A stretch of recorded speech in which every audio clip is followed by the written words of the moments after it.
ওখানকার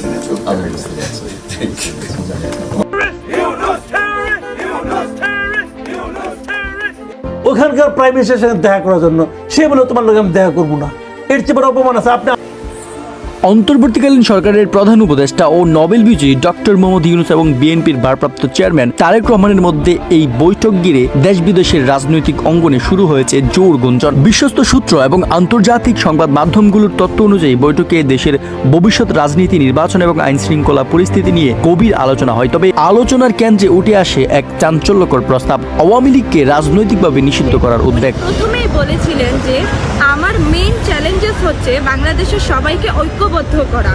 তো সেখান থেকে আমি ওনাকে প্রশ্ন করি, যেখানে বাংলাদেশের প্রথম রাষ্ট্রপতি শেখ মুজিবুর রহমানের বাসভবন 6 ঘন্টা সরকারি বুলডোজার দিয়ে ভাঙচুর করা হয়, তখন প্রশাসন কিভাবে নীরব ছিল এবং এই নীরবতার মাধ্যমে উনি একটা ডিভাইডেড সৃষ্টি করছিল, মানে একটা ডিভিশন তৈরি করে যে পার্টিকুলার মানুষকে আলাদা করে দেয়। তাহলে ওই পার্টিকুলার মানুষকে আলাদা করে ওদেরকে বাদ দিয়ে উনি কিভাবে রিফরমেশন বা ওই যে উনি ঐক্যবদ্ধ করবে সবাইকে, সেটা উনি কিভাবে করবে?